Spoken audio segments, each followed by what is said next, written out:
And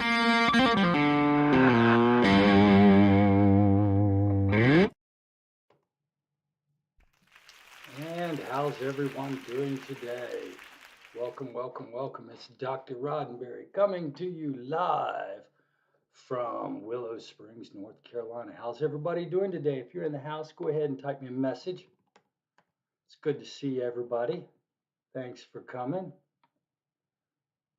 Hi, Imani. It's always nice to have you here. Looks like, let's see how many people. We got just you so far, Imani, so we'll go ahead and start. How are you doing, Imani? You know, it is week 13. We are just about done with this semester. I don't know if you're as excited as me, Imani, but I am ready for things to be over. I noticed we got Clarita Gillo here this morning. Good morning, Clarita. Good to see you. Thanks for coming today. Glad you're here. All right.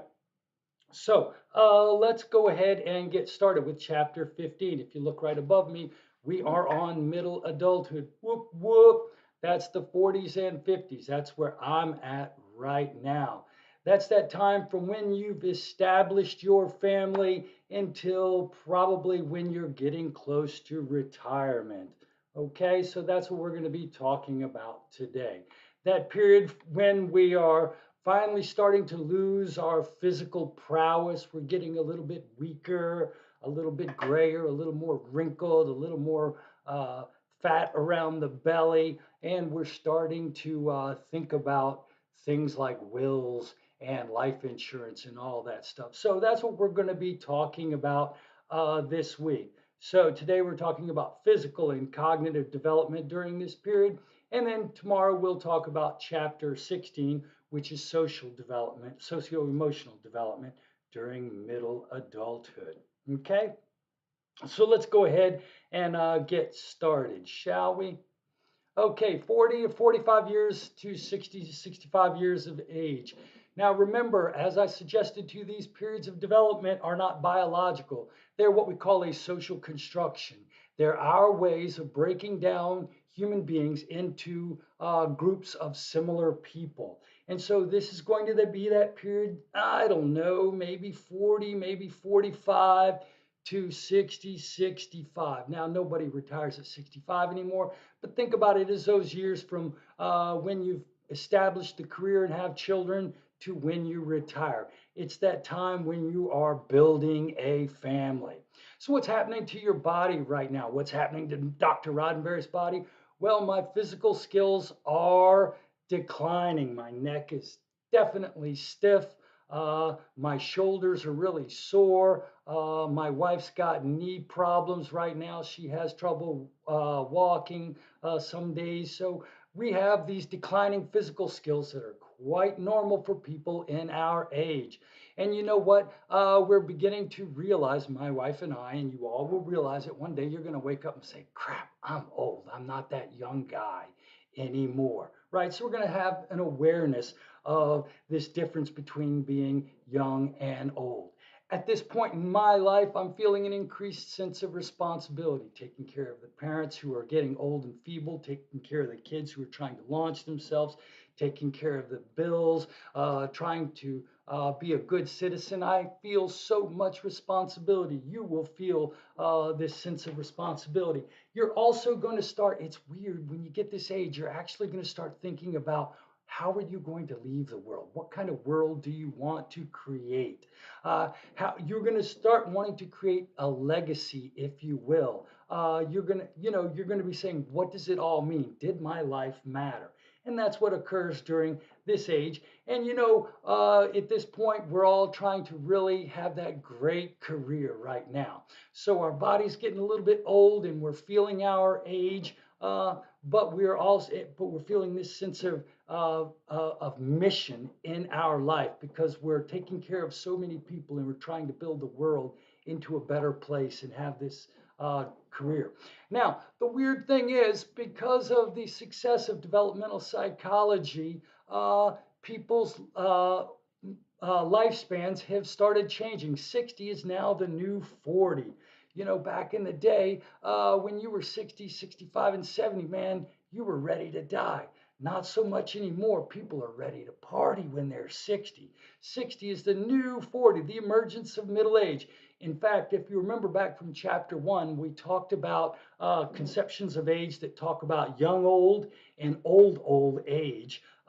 It's because we understand that people really aren't old at 60 anymore.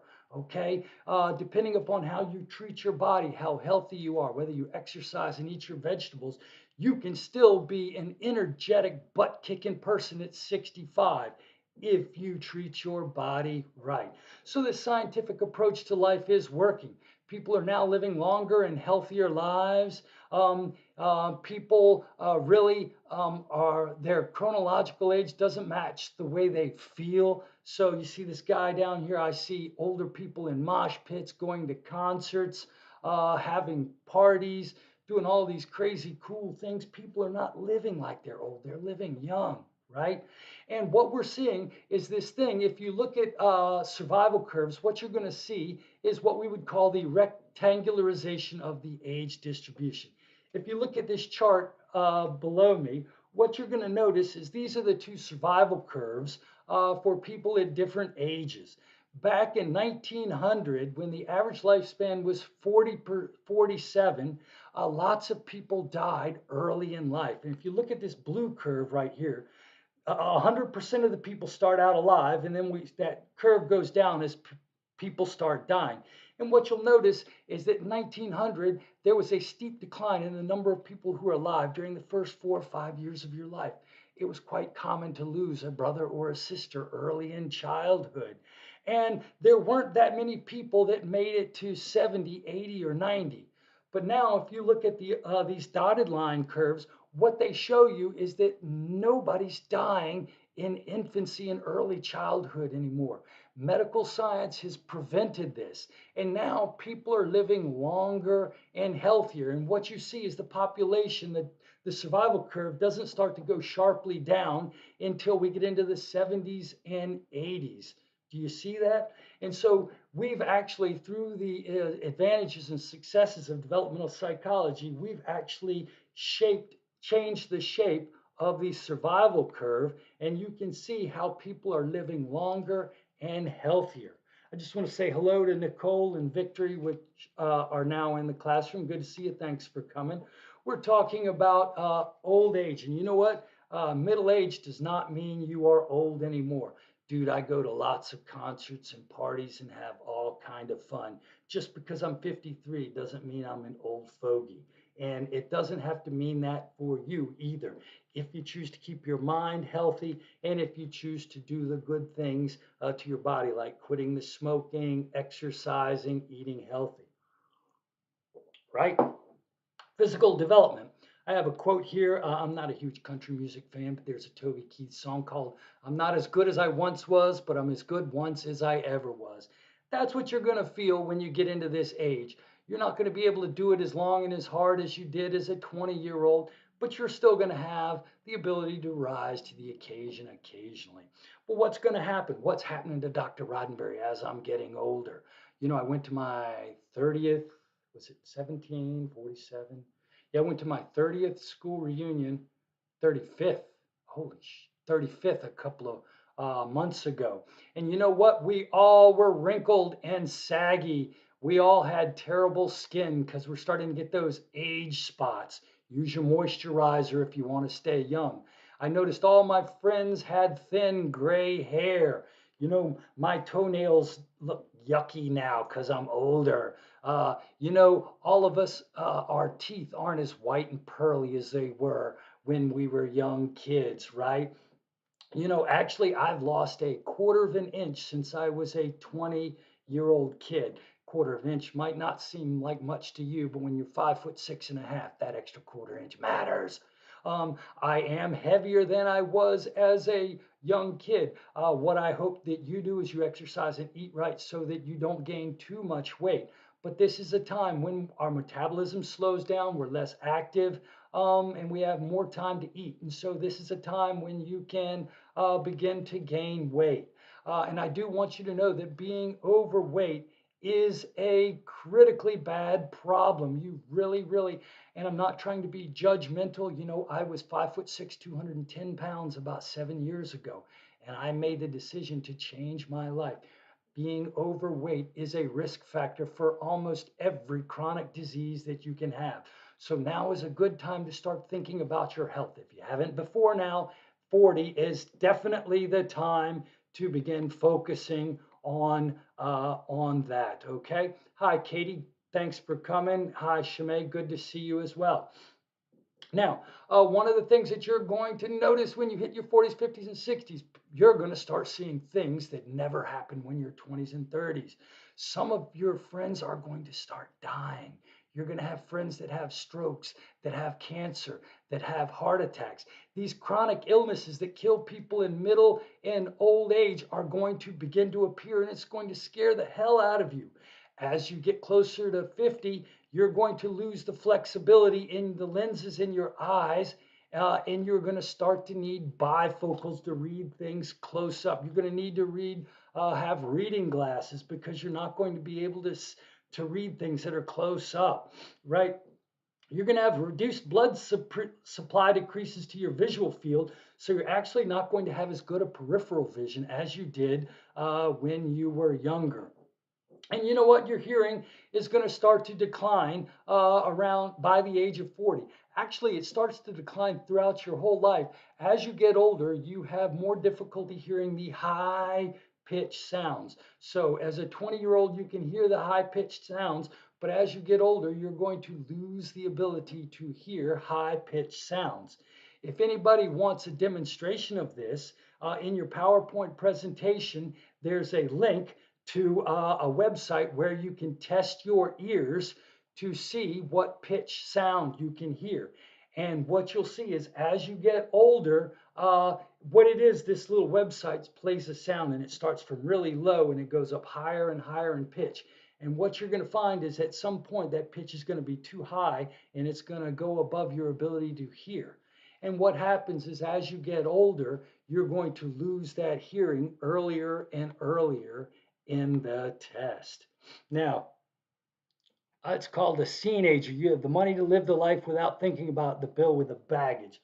Ooh, I love that victory. I am a scene ager now. Yep, I feel just as young and irresponsible as I did when I was 18. Unfortunately, I am older and responsible with money. Absolutely. Okay, we did that test in Psych 150. I'm sorry, Imani. I forget sometimes. I get good stories and I tell them multiple times.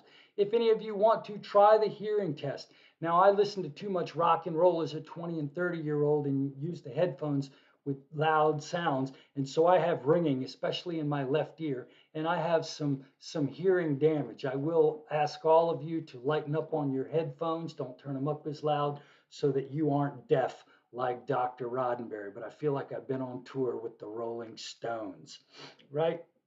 So I invite all of you to test your high-pitched hearing.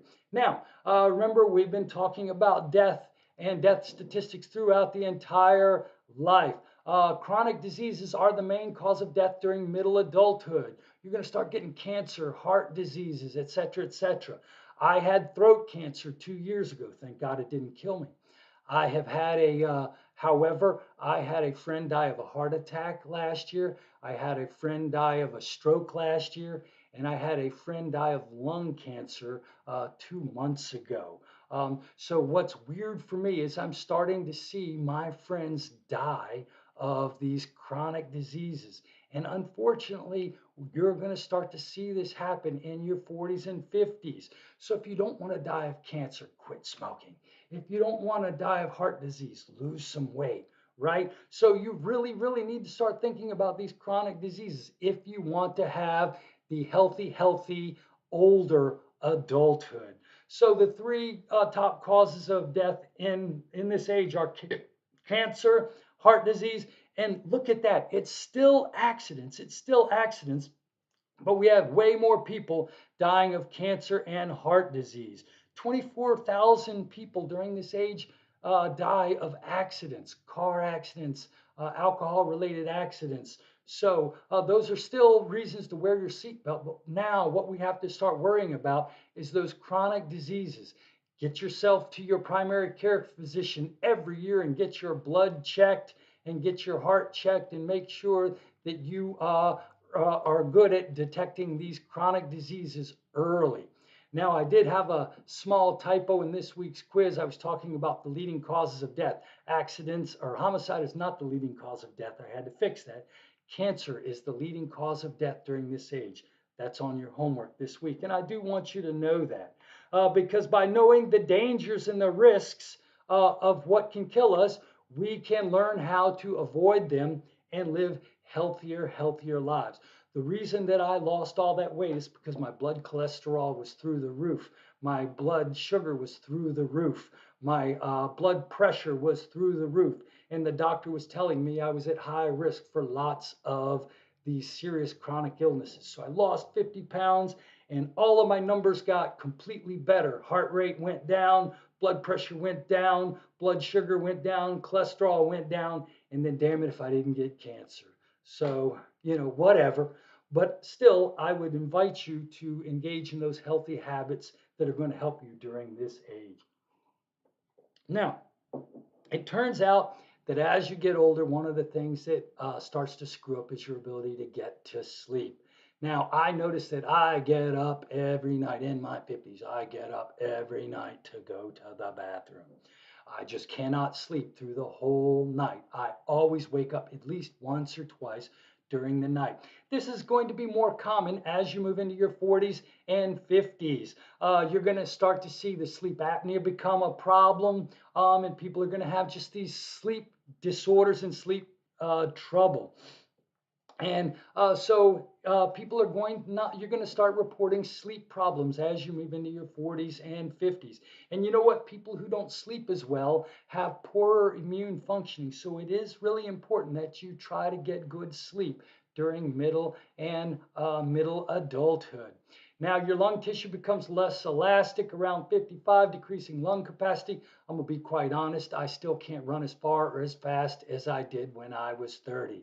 So I'm going to say that your lung flexibility is decreasing even earlier, but by the mid 50s, you're going to see it. You're not going to be able to keep up with your young kid when you jog. You're not going to be able to do the things that you did for as long as you did. You're just going to have less respiratory fitness, right? Now, increased cardiorespiratory fitness during early adulthood is linked to better lung health over time. Quit vaping if you can. Quit smoking cigarettes if you can. Now, here's the deal. I'm not telling you to do anything I haven't done. I was a 2-pack-a-day smoker from the time I was 18 till the time I was 30. For almost 12 years, I smoked like a freight train. It was terrible quitting, but it was very important. Now, I would still say I probably damaged my lungs because of 12 years of heavy smoking. But the less you smoke and the less you vape, the less you're going to feel these declines in middle adulthood. Okay, now as you get to my age, that weight's gonna go up, and you're gonna start to see high blood pressure, high cholesterol, and heart disease. Remember, keeping that weight down is going to help you avoid the high blood pressure, the high cholesterol, and the cardiovascular disease.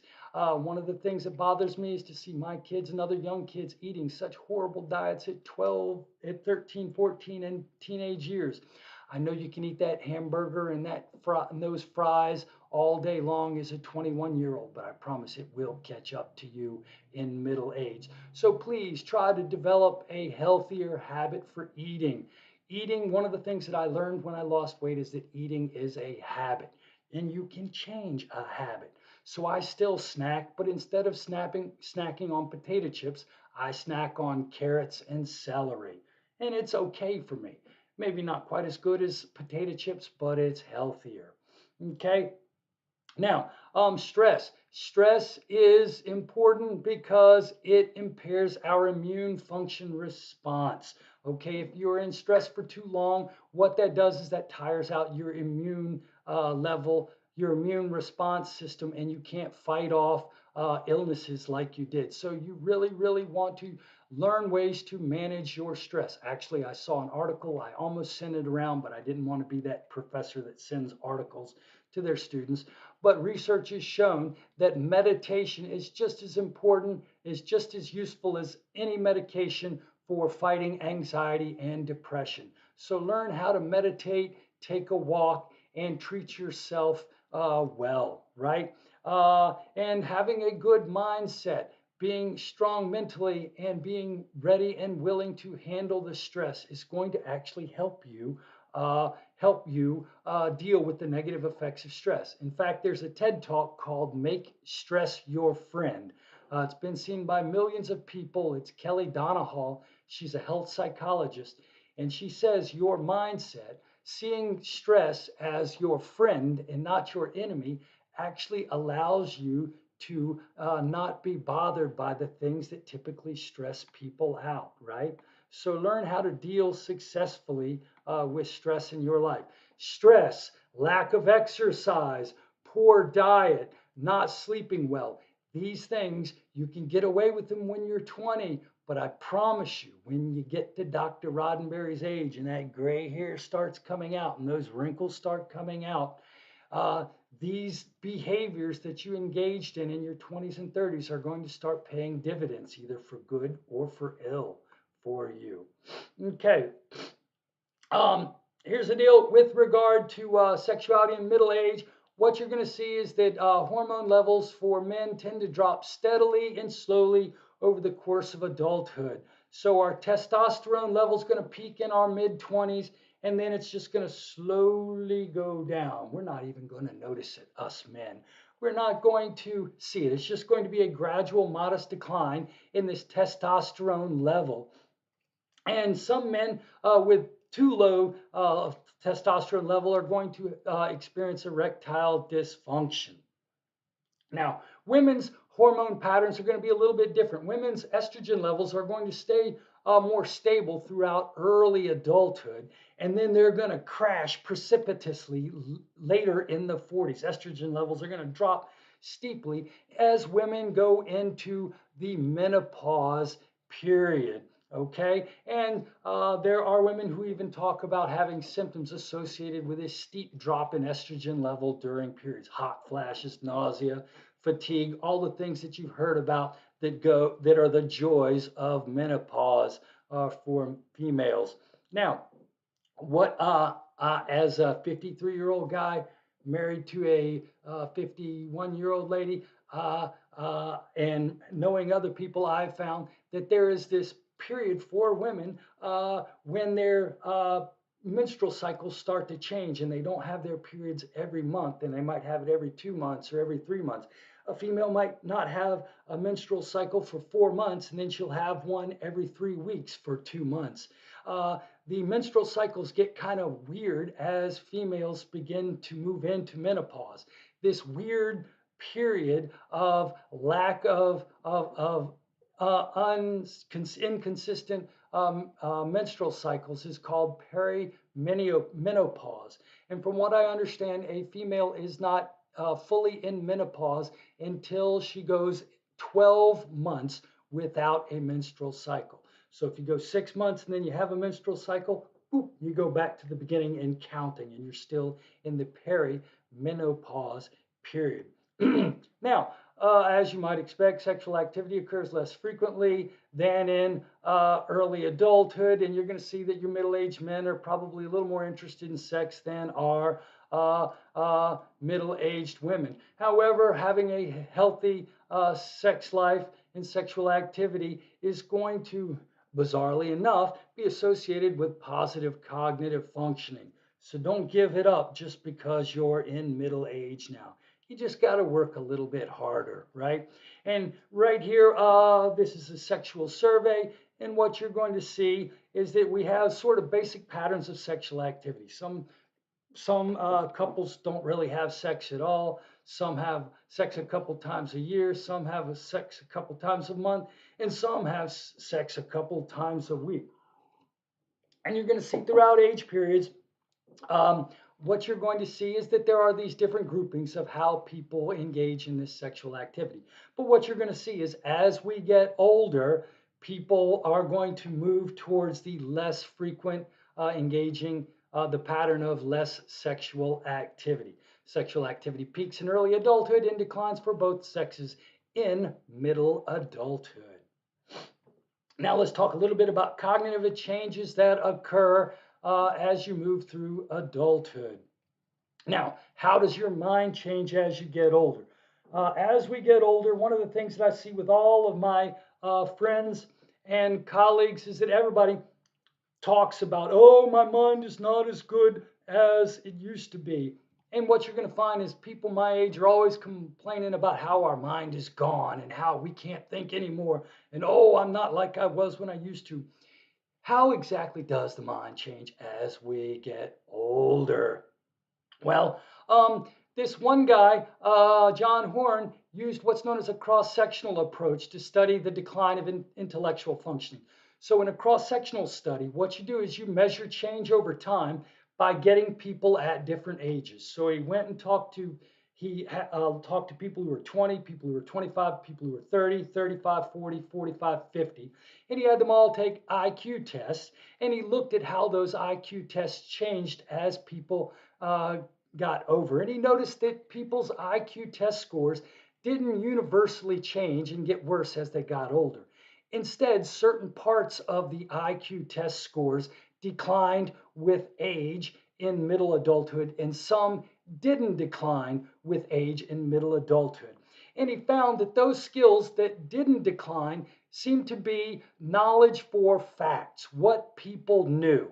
And he called that critical or crystallized intelligence. And so what you're going to find is that in early adulthood, your knowledge, your memory for facts is not going to change. However, what this guy found is that those items on the IQ test that measured flexibility of thinking, speed of thinking, and sort of, analytical thinking seem to begin decreasing in early to middle adulthood. So, as a 53-year-old, I still know as much as I always knew. My crystallized intelligence isn't gone. It's going to stay strong until late adulthood. But the flexibility of my thinking, the speed of my intellectual processing has already started to slow down because I am in middle adulthood. Now, the problem with cross-sectional studies is that you have what are known as cohort effects. Maybe there's something different in each generation that could respond, that could cause these differences in scores. Now, in a cross-sectional score, you're measuring different cohorts, people who are 20 now, people who are 30 now, people who are 40 now, people who are 50 now. And remember, we know that each generation is a little bit different. So a cross-sectional study allows you to do a longitudinal study quickly, because I'm measuring all these different age groups right now, but it does have cohort problems. On the other hand, you can do a longitudinal study, which is where you follow the same people and you follow them over the course of a lifetime. That can take a long time.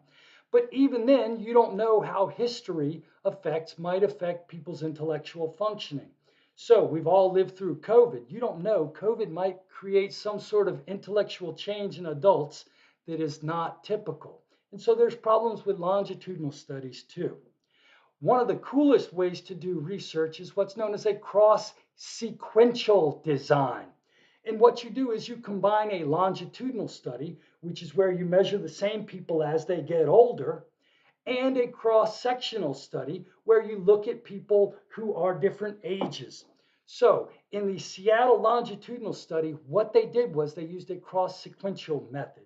They went out and they found people who were 25, people who were 30, people who were 35, people who were 40, people who were 45. That's a cross-sectional design.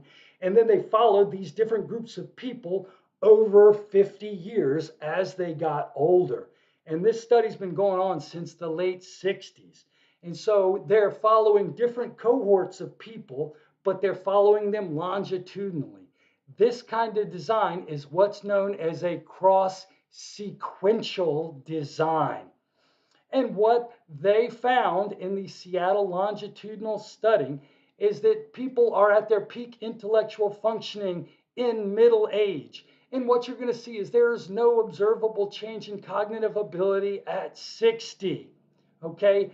However, what you're going to see is that if there are some changes as we move from 60 to 80, you're going to see perceptual speed and numeric facility decrease. Your ability to do quick calculations and your ability to think quickly are going to decrease.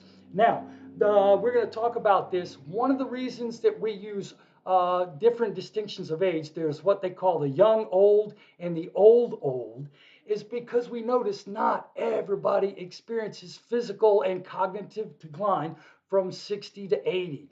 If you engage in the right habits, you are not going to experience that prototypical decline from 60 to 80. You're going to be able to hold on to your abilities a little bit longer. Now, once you get into your 80s and 90s, these changes are going to occur no matter how much you exercise and how healthy you are. However, the point of this is, and the reason we differentiate between the young old and the old, is because you can really maintain a high quality of life from 60 to 80. You can prevent these declines if you will just engage in the right behavioral patterns.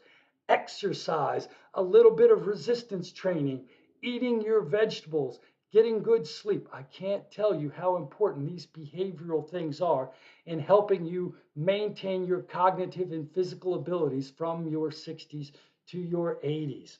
One of the things that you are going to see in the brain as you begin to get older, and you're going to see these in the 50s or 60s, there's going to be a decrease in brain volume. Your brain actually shrinks as you get a little older, and actually it's less wrinkled too, and the outside, the gray area on the outside, is going to begin to thin. As you mature and get older as a child, your cortical area begins to thicken, and then as you get older and get closer to death, your cortical area, your gray matter, actually thins a little bit. Okay, you're not going to see nearly as much. Remember, we talked about the blooming and pruning of synapses. You're going to see a decrease in synaptic density. You're going to see decreases in blood flow, and you're going to start to see the increase in these protein tangles, which are representative of sort of brain malfunction and brain deterioration. Now, some people who have Alzheimer's have an increased hypertrophic experience of these protein tangles, and this causes parts of their brain to die and they lose their memory. But you're just going to see that you're going to see a little bit of this as normal as people are in their 60s, especially move into their 70s. So there are physical changes that are occurring. You're not as flexible. Your eyes don't work as good. Your lungs aren't as flexible, and you don't have as much oxygen. Your testosterone levels and estrogen levels are beginning to decrease a little bit. Your ability to think quickly and flexibly are decreasing a little bit. So in a sense, what we're seeing is that human beings are peaking and our abilities are starting to move in the other direction. If you've probably forgotten, but in chapter 1, I talked about the fact that development is bidirectional. There's a point in which all of our abilities get better, and then there's a point in which our functioning is going to start decreasing. And unfortunately, middle age is when you're going to start to see that peak and that decrease begin to occur. Now, how can you prevent cognitive decline? Again, I'm going to beat on this drum again, beat on this dead horse. Some cognitive decline is a normal part of the aging process, especially during old age, plus 80. However, you need to, you can prevent that with good behaviors. Now, the weird thing is we typically talk about cognitive loss. What typically happens as people get older, and we'll talk about this later when we get into older adulthood, is that it's usual for you to know in your 80 that your mind isn't as sharp, but you're still going to be able to do everything you need to do. You're still going to be able to take care of yourself. You're still going to remember your friends and your family, but you're going to be able to tell that your mind is definitely not working as sharp as it has. And this is what we would call subjective cognitive decline. What is problematic, what is not normal, is when your memory declines start to impair your ability to engage in normal activities. That cognitive decline is going to be interesting and something that your doctor will want to handle as you get older. But all people are going to experience a normal subjective decline in their cognitive ability in late adulthood. Now, what are some of the forms of cognitive impairment that prevents normal functioning? Alzheimer's disease, Parkinson's disease. You're going to see other neurological disease and other poorly controlled chronic decisions. Having heart disease, having kidney disease, being really, really overweight, or having high cholesterol. It turns out that your body is a system, and if your blood system and your lungs and all of these systems aren't working well, these systems serve your brain, and so it's going to increase the speed at which you see cell death and decline in your cognitive abilities. So eating healthy, keeping a decent weight and a low blood pressure, exercising, these are all things that are going to prevent these chronic conditions that are associated with steeper declines in cognitive ability. Maintain your cardiovascular health. I hit the gym 5 to 6 days a week. Now, do I lift weights as much anymore? Am I a beast? No. Sometimes I don't jog as fast. Sometimes I'll only walk for 45 minutes. But I try to hit the gym every day to keep that cardiovascular health going. It also helps me reduce my stress level, which also helps my immune functioning. I now eat vegetables instead of cheeseburgers. You should do that too. And you know what? Try to maintain your social circle. Don't lose your friends. Try to keep interacting with people. And you know, some people get intellectually lazy when they get older. Being intellectually lazy and watching TV is the quickest way to cognitive decline. So you need to challenge yourself intellectually. Some people will say, great, I do puzzles and crossword puzzles and Sudokus every day. Turns out that research has shown that Sudokus and crossword puzzles don't work to protect you from cognitive decline. If you really want to protect yourself from cognitive decline, you need to read books, you need to learn new skills, take a new class, learn a new language, learn an instrument, do something that is super duper intellectually challenging. And that kind of intellectual stimulation is what will help protect you from Alzheimer's or Parkinson's disease. Okay, what have I hoped you've learned? I want you to know what middle age is, and know that because of what we now know about developmental psychology, the declines in middle age are something you do not have to accept. Age is just a number. There are, however, some physical changes which will make you look a little different during my age. And your sexuality is going to be changing just a little bit. Don't get uptight. It's a normal part of the growing up process.